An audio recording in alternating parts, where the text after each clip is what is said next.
Oh, we come to the great tiara story. I don't get this. And he's going to go on to tell us tons of stories about how people did him an injustice and people had ill intentions for him. And there was just all kinds of undercurrent of angst and anger and disdain and dislike and people just trying to stop him from getting ahead. But then he doesn't give us any foundation.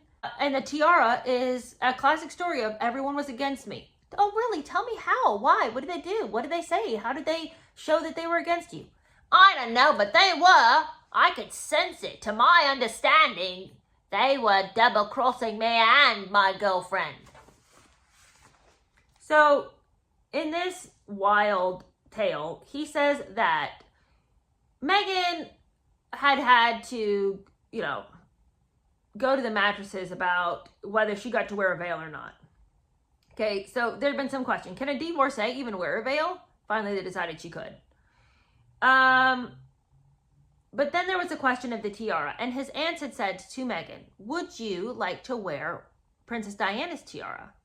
Oh, how kind, Oh, yes, of course, yes. Of course I want to wear Princess Diana's tiara. I've only been faking to be her, for about 3 years now. So, according to Harry, they had spent hours with her dress designer trying to get the veil perfect so that it would match the tiara. And there was a scalloped edge on the tiara, and they were trying to match that in the veil, right? So a lot of work had already been done with the dress and with this specific tiara. But lo and behold, who should they get a call from but Granny? Granny says, come on over. I want to show you my tiaras. And if you want one of them, you are welcome to choose one of them. Yeah, you bustle right over. Make sure you don't miss that appointment. He says it was an extraordinary morning. We've all heard this, you guys. This is much like when he gets pushed in the dog bowl story. They get to go to Granny's private dressing room. It's right next to her room. Harry had never even been to this part of the palace. While they were in there, there was an expert jeweler there. He was an eminent historian. He knew the lineage of every stone in those tiaras. So, it was not just try on some tiaras, but it was a real experience, right? Beautiful choices.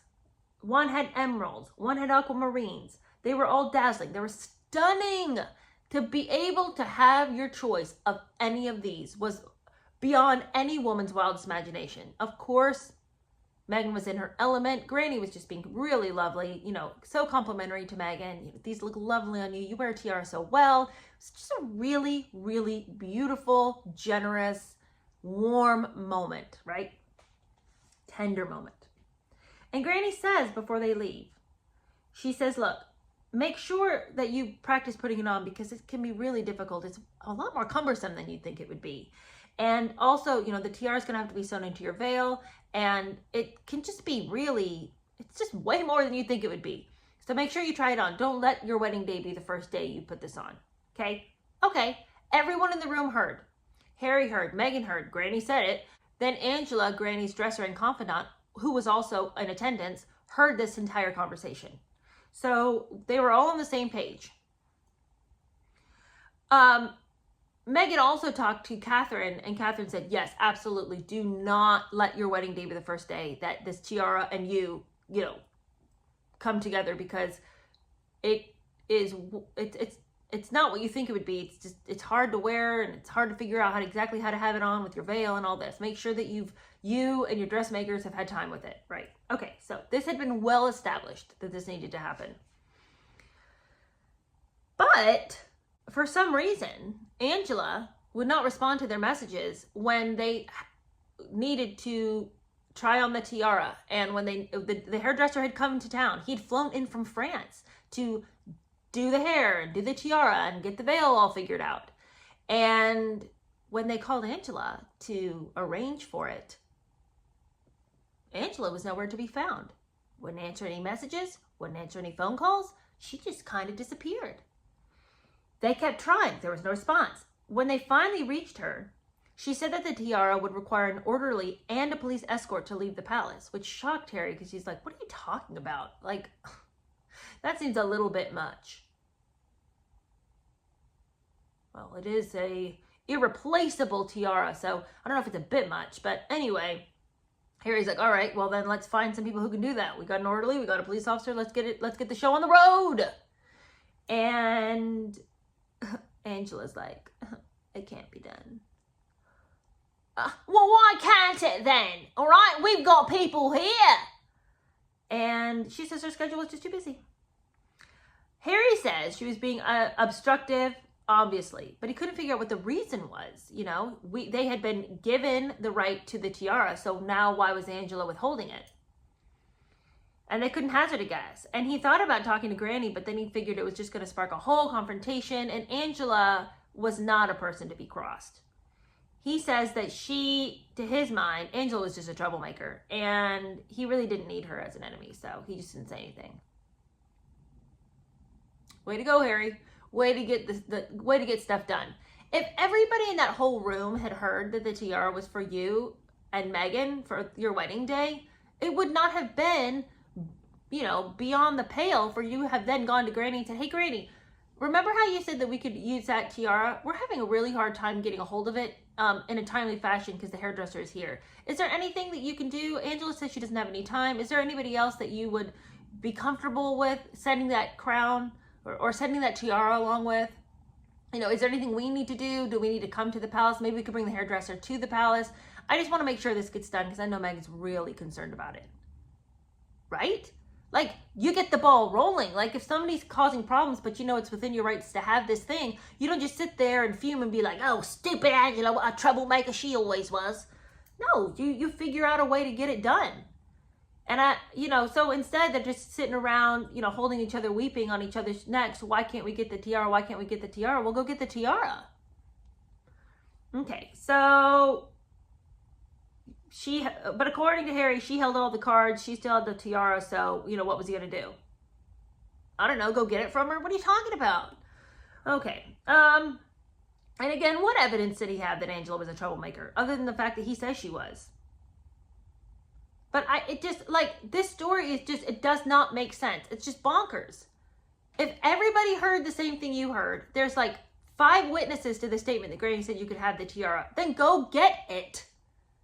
Why are you sitting around being a victim to Angela's bad attitude? I don't know Angela's story. Maybe she is a troublemaker, one of these courtiers that's always causing problems. Maybe she is. But if that is true, and you still had all these other people who can attest to the fact that you get the tiara, go get it. God, Harry, you're such a weakling. Okay, can you imagine being married to this man? Poor Meghan. Maybe being married to him is, her just desserts.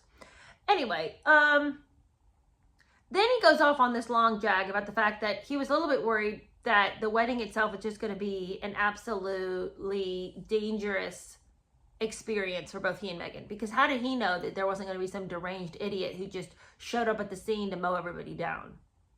Because that happens in England all the time.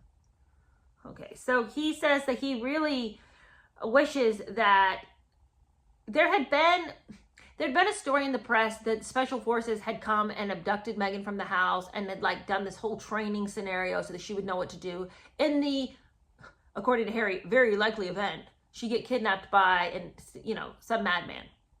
He says that he couldn't be more disappointed by the fact that that wasn't a true statement, that he wishes that had been a true story. He would have done anything to have gotten special forces to help.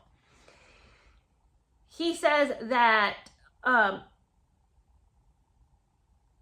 he felt really panicky because he says that the palace had floated the idea that they might not even give her any security. Hold up. I know that was his big complaint at the Oprah thing because they had left England. As long as she was in England, she was getting security. Okay, so just please. But even at this early date, he claims that they're going to try to take her security.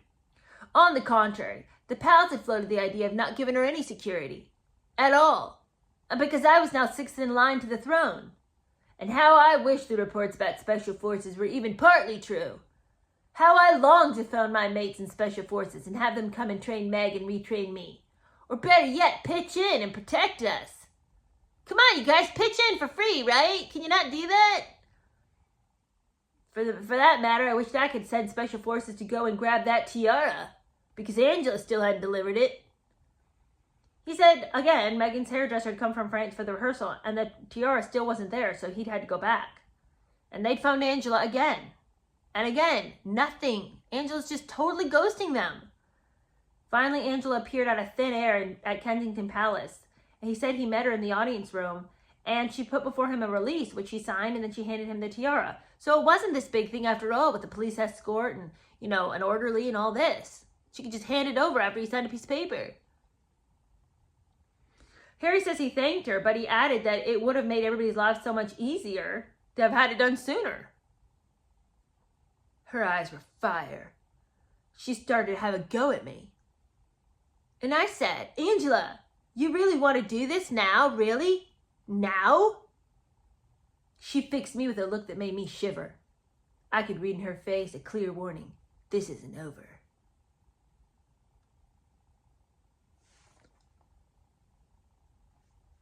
What fantasy world does he live in?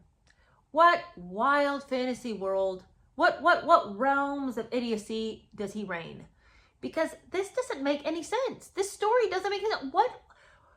What benefit would Angela have in withholding from the prince what the queen had said was his right? I mean, Angela doesn't have this wild sway that she's just like, well, the queen said this, but I'm going to do this. Like, we are missing part of the story here. And he's throwing Angela under the bus. And, quite frankly, if all this is true, Angela doesn't look that great in this story. But I don't believe that's the story. I don't believe that that's really what happened. We'll find out, okay? When we read Revenge, when we get to this gem, we're going to find out a whole bunch of stuff that we just aren't getting from this book. Because this is just bits and pieces, right? It's like trying to put a puzzle together. I got two pieces of the puzzle. I got one corner piece and one middle piece. What's this picture here? I know it's a puzzle. I don't know. I don't know anything about this. That's how I feel reading this story. Something happened, not this.